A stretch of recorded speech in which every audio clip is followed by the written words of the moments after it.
I was married to Jessica for 7 years, and by all accounts, we had the perfect relationship.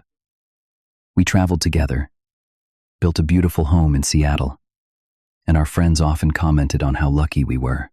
But perfection can be deceptive. When she started coming home late, changing passwords, and making unexplained purchases, a knot formed in my stomach.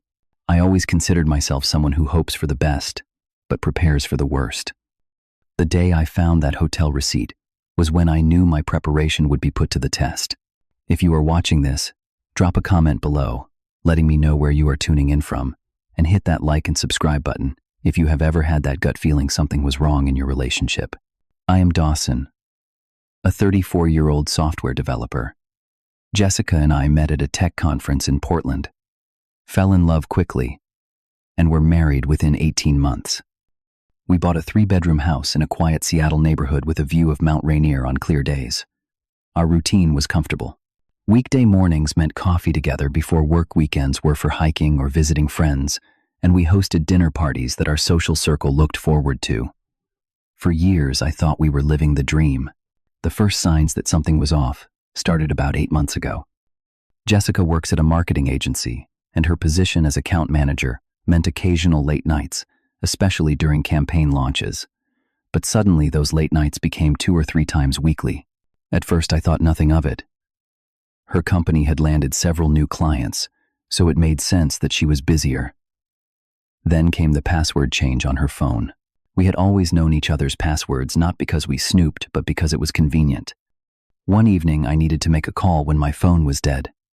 When I picked up hers, the usual code did not work.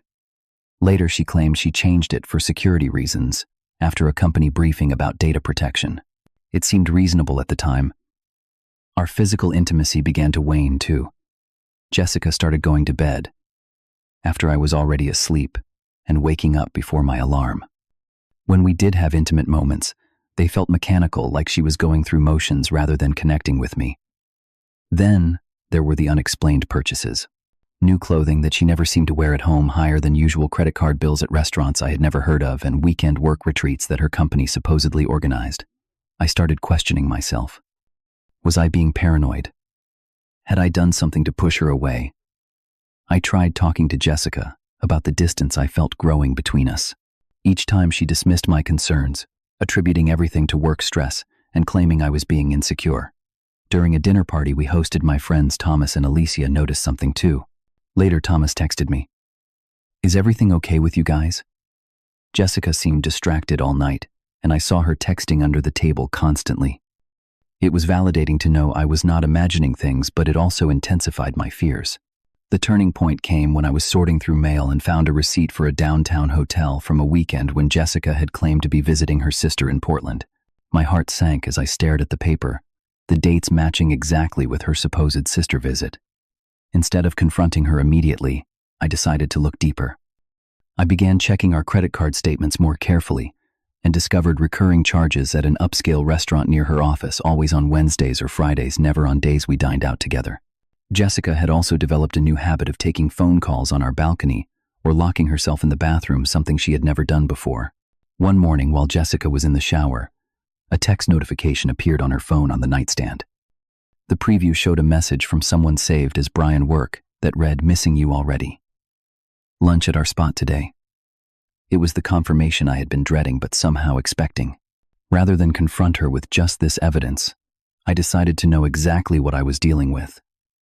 The following Friday, when Jessica said she had a late client meeting, I did something I never thought I would do. I followed her. She drove to an upscale restaurant in Bellevue where she met a tall, well-dressed man. Through the restaurant window, I saw them holding hands across the table, and at one point he leaned over to kiss her. Sick to my stomach but needing documentation, I discreetly took photos with my phone. Later research revealed the man was Brian Patterson, the marketing director for a luxury watch brand that had become a client of her agency 5 months earlier. He was married with 2 children, according to his LinkedIn profile. The discovery left me devastated. I spent several sleepless nights staring at the ceiling, fighting nausea, and trying to decide my next steps.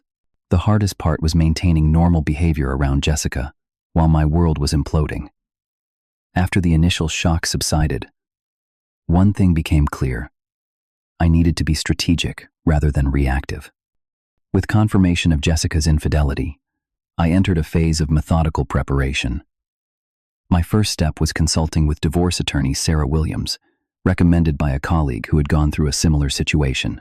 During our initial consultation, Sarah advised me on Washington's community property laws and explained how evidence of infidelity might impact proceedings. Document everything she emphasized: dates, times, locations, expenses that might indicate affair-related activities.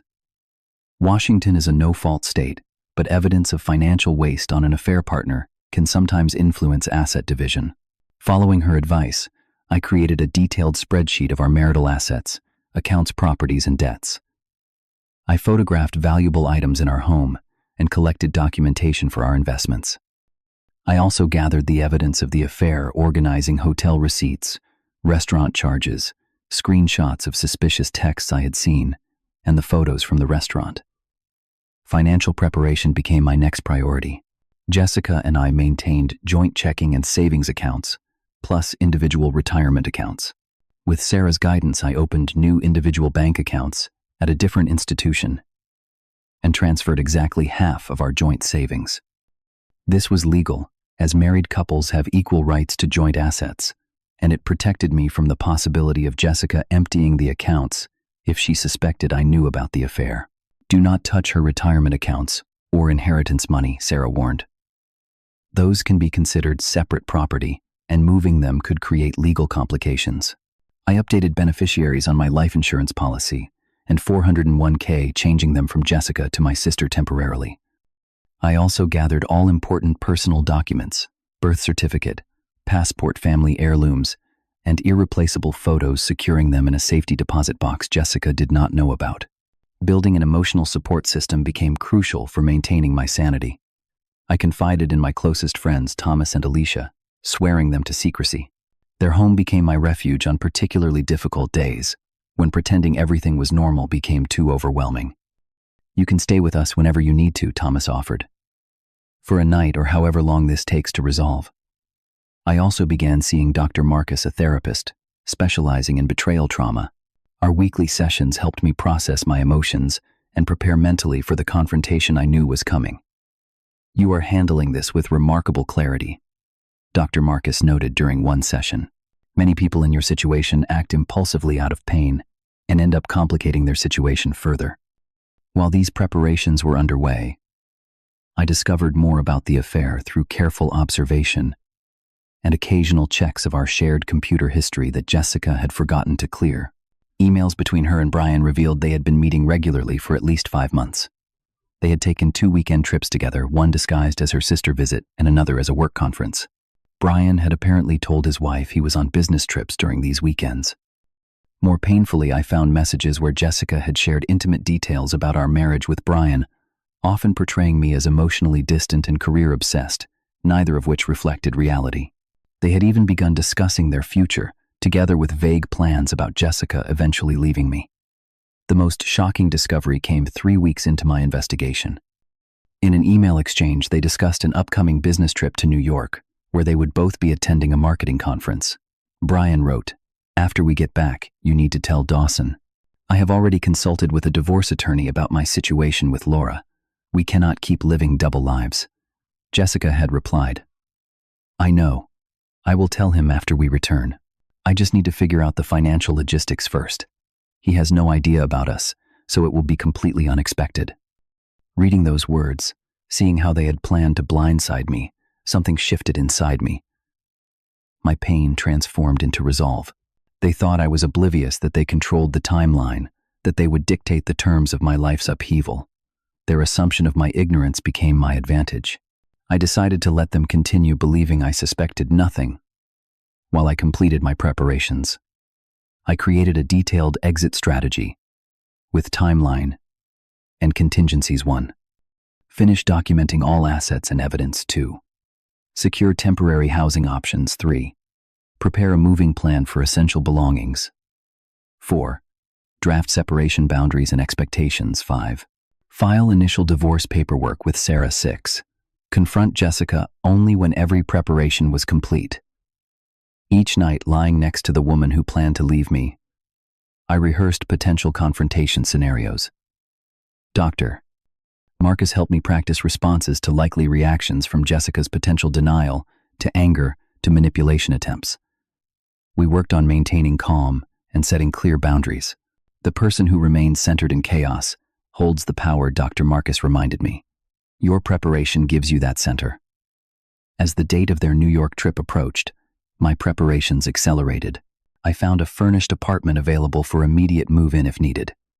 I quietly packed a suitcase with essential clothing and necessities, storing it in my office storage closet. Sarah had divorce papers prepared, requiring only my final authorization to file. 2 days before Jessica and Brian were scheduled to leave for New York, I took a day off work without telling her. Everything was in place. I was as ready as I could be for one of the most difficult conversations of my life. That Wednesday morning after Jessica left for work, I called Sarah to confirm everything was in order. The paperwork is ready to file, she assured me. Are you certain you want to confront her today? Yes, I replied, feeling strangely calm. They are leaving for New York tomorrow. I want this done on my terms, not theirs. I spent the morning arranging the house, placing the folder of evidence on the coffee table. I moved Jessica's personal items from our bedroom closet into several boxes, leaving them neatly stacked in the guest room. Not everything, just enough to make my intention clear. Around 1:00 p.m., I heard a car pull into our driveway. This was unusual, as Jessica rarely came home during workdays. Through the window, I watched with surreal detachment as Jessica emerged from a silver BMW I did not recognize. She was laughing, her hand intertwined with Brian's as they walked to our front door. They clearly expected the house to be empty. When Jessica unlocked the door, her smile vanished at the sight of me sitting calmly in our living room. She dropped her hand from Brian's, color draining from her face. Dawson, what are you doing home? Her voice pitched higher than normal. Brian stood frozen in the doorway, clearly unprepared for this scenario. Hello, Jessica, I said calmly, then nodded to her companion. You must be Brian Patterson. Please, both of you come in and sit down. Jessica's composure faltered. This is Brian, a client from work. We were just stopping by to pick up some presentation materials I forgot. I gestured to the folder on the coffee table. Actually, I think these are the materials you need to see. Reluctantly, they sat on the couch opposite me. Jessica perched on the edge, her body language screaming discomfort. Brian looked like he wanted to disappear. I opened the folder and slid across photos of them together at the restaurant, hotel receipts, and screenshots of emails I had discovered. 7 months, I said quietly. Not 5, as you told Brian. It has been 7 months of lying to me, Jessica. Her face contorted from shock to anger. You spied on me. You went through my emails. How dare you invade my privacy like that? Brian picked up one of the photos, his expression growing increasingly uncomfortable. Jessica, you told me your marriage was essentially over, that you were just living as roommates. Do not blame her entirely, Brian. I interrupted. After all, you knew she was married. Did your wife Laura know about your weekend trips with my wife? At the mention of his wife's name, Brian's face paled. This is not what it looks like, he stammered. It is exactly what it looks like, I countered. And if you are wondering, yes, Laura knows now. I contacted her yesterday. Jessica jumped up. You had no right. This is my life. My happiness. You were never there for me emotionally. Always working. Always distracted. That's interesting, I replied, considering I declined 2 promotions over the past 3 years because they would have required more travel specifically to spend more time with you. But that is beside the point now. I maintained eye contact with Jessica. You planned to blindside me after your New York trip. You and Brian discussed how I had no idea how unexpected it would be for me. Brian stood suddenly. I should go. This is between you two. Sit down, Brian, I said firmly. You entered my marriage. You can sit through the consequences. Surprisingly, he complied. Jessica, you have been careful with your planning, I continued. But while you were planning your exit, I was preparing mine. I slid across another document. Her eyes widened as she recognized divorce papers. These were filed yesterday, I explained. Sarah Williams is representing me. You will be officially served tomorrow. You filed already, without even talking to me first. Jessica's voice cracked. Like you discussed leaving me with Brian before talking to me, I asked calmly. She fell silent, staring at the papers. There is more, I continued. Half of our joint savings has been transferred to my new personal account. It is the exact amount I am entitled to under community property laws. The house will likely need to be sold with proceeds divided equally. Jessica's anger returned. You cannot just decide all this without me. I have not decided anything beyond protecting what is legally mine. I clarified. The rest will be negotiated through our attorneys. I gestured toward the guest room. I have packed some of your personal belongings. You should find somewhere else to stay tonight. The reality of the situation seemed to hit Jessica all at once. Where am I supposed to go? This is my home too. Brian shifted uncomfortably.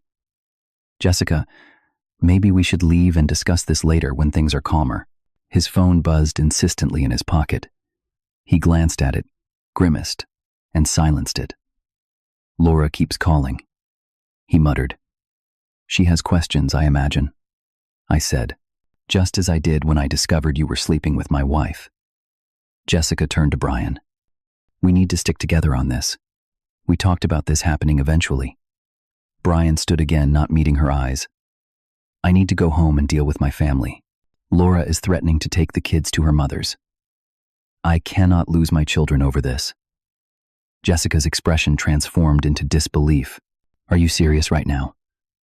After everything we planned, Brian backed toward the door. I am sorry. I need to fix things at home. This was a mistake. All of it. As Brian hurried out, Jessica's composure completely shattered. She alternated between crying and hurling accusations at me, claiming I had manipulated the situation, ruined her happiness, and trapped her in an emotional desert of a marriage. I listened without interrupting until she ran out of steam. Jessica, I need you to leave now, I finally said. You can take what I have packed plus anything else you need immediately. We can arrange for you to get the rest of your things later. This is my house too. You cannot just throw me out, she shouted. I am not throwing you out permanently, I explained. But considering the circumstances, we cannot both stay here tonight. Since I have prepared alternative arrangements for myself, if necessary, you have the choice: either you find somewhere else to stay, or I will go to my backup location and call a locksmith to change the locks, citing abandonment. The calculated nature of my preparations finally seemed to dawn on her. You really planned all this, she whispered, all while I thought you had no idea. Yes, I acknowledged. Just as you planned your exit with Brian. She stared at me, seeing me clearly, perhaps for the first time in months. I did not think you had it in you to be this cold. This is not cold, Jessica. This is self-preservation. She began frantically gathering additional items, making calls to find somewhere to stay. Brian was not answering her calls. Eventually, her sister agreed to let her stay temporarily. As Jessica loaded her car, she made one last emotional appeal. Can we just talk about this? Maybe take some time to reconsider. 7 years should not end like this. I stood in the doorway, maintaining the boundary I had established. 7 years did not end today, Jessica. They ended 7 months ago when you decided Brian was worth betraying our marriage for. Today is just when I decided to stop pretending I did not know. As her car pulled away, I closed the door on our marriage, feeling simultaneously broken and stronger than I had ever been. After Jessica left, the house felt unnervingly quiet. I walked through each room, noticing spaces where her things had been, wondering how our shared home had transformed into a battleground so quickly. That first night alone, I barely slept, my mind replaying the confrontation, questioning if I had handled everything correctly. Thomas called to check on me. How did it go? Are you okay? It went exactly as planned, I replied, which somehow makes it harder. There's no adrenaline left, just emptiness. That's normal, he assured me. You've been in crisis mode for weeks. Now your brain is processing everything. Alicia and I are here whenever you need us. Doctor, Marcus had prepared me for the emotional crash that would follow the confrontation. The human mind can sustain crisis focus for only so long, he had explained. When the immediate threat passes, all the emotions you have been controlling will demand attention. He was right. Over the next few days, I cycled through anger, grief, relief, and moments of paralyzing doubt. I took a week off work to process everything, spending time hiking alone in the mountains, where the vastness of nature put my problems into perspective. Within days, Jessica began attempts to reconcile. First came apologetic texts, then tearful phone calls, and finally an email detailing how she had made a terrible mistake and wanted another chance. Brian, I learned, had indeed gone back to his wife. He had deleted all contact with Jessica and was in couples counseling with Laura, who had decided to give their marriage another chance for their children's sake. Jessica's abandonment by Brian seemed to spark genuine regret. I threw away something real for something that was just fantasy, she wrote. Please, Dawson, can we at least talk about trying again? But the trust was irreparably broken. In one of our limited communications about practical matters, I told her, I cannot unhear the things you said about me to Brian. I cannot unsee you laughing with him in our driveway. Some things once broken cannot be fixed. Our divorce proceeded more quickly than expected. Jessica, perhaps motivated by guilt, contested nothing in the settlement. We sold the house, divided the proceeds equally, and separated our lives with minimal legal complications. Within 3 months, I was legally single again. The healing process was neither linear nor simple. I moved to a smaller apartment across town, with a view of Lake Washington. The fresh start in a place without memories of Jessica helped immensely. I returned to photography, a hobby I had neglected during my marriage. Something about capturing moments of beauty through the lens helped me process my experience. I joined a support group for men going through divorce, surprised to find comfort in sharing stories with others who understood the unique challenges of rebuilding life after betrayal. One member, Gabriel, became a good friend, our weekly coffee meetings becoming anchors in my week. The hardest part, Gabriel observed during one of our talks, is not the logistical upheaval or even the loneliness. It is rebuilding your identity after defining yourself partly through your relationship for so long. He was right. I had been Jessica's husband for 7 years. Rediscovering who Dawson was as an individual became my focus. I channeled energy into my career, earning a promotion I had previously declined. I reconnected with old friends. Jessica had never warmed to rebuilding relationships that had faded during my marriage. My relationship with my family improved dramatically. My parents and sister had always found Jessica somewhat cold, but had respected my choice. With her gone, family gatherings became more relaxed and genuine. My sister confessed, "We always felt you were holding back parts of yourself when she was around. It is good to have the real you back." 6 months after our separation, I encountered Laura, Brian's wife, at a coffee shop. Initially awkward, our conversation evolved into a surprisingly healing exchange. "I wanted to thank you," she said, "not for the pain of discovery, but for the truth. I would rather know reality than live in a comfortable lie." She explained that she and Brian were working through their issues with professional help. While reconciliation was difficult, they were committed to the process for their children and for the 15 years of history they shared. When she mentioned that Jessica was struggling both professionally and personally, having been asked to leave her agency after the scandal affected client relationships, I felt an unexpected twinge of empathy rather than satisfaction. Despite everything, I did not wish her suffering. A year after the confrontation, I realized I had achieved complete emotional recovery when Jessica's name came up in conversation with Thomas, and I felt nothing but a distant acknowledgement of someone who had once been important to me. The pain had transmuted into learning. I began dating again, casually at first. Taking things slowly, I was upfront about my past with women I met. Rather than being a drawback, my experience had taught me to value transparency and healthy communication in ways that actually improved my relationship skills. My journey taught me profound lessons about self-respect and boundaries. By preparing rather than reacting impulsively, I had maintained control over my life during its most chaotic chapter. I learned that someone's betrayal reflects their character flaws, not my worth or lovability. Most importantly, I discovered strength and vulnerability in asking friends for help and admitting to a therapist that I was struggling. The pain was real but temporary. The growth was permanent. Today, I live more authentically than ever before, grateful for lessons I never wanted but needed to learn. My life is different than I had planned, but genuine, in ways my marriage had not been for a long time. If you are facing betrayal or major life upheaval, remember that preparation gives you power in powerless situations. Your response to crisis reveals more about your character than the crisis itself. Have you ever had to prepare for a difficult confrontation in your life? Share your experience in the comments below. And if this story resonated with you, please like this video and subscribe to my channel for more authentic stories about overcoming life's challenges. Thank you for listening. And remember, sometimes the end of something painful is the beginning of something authentic.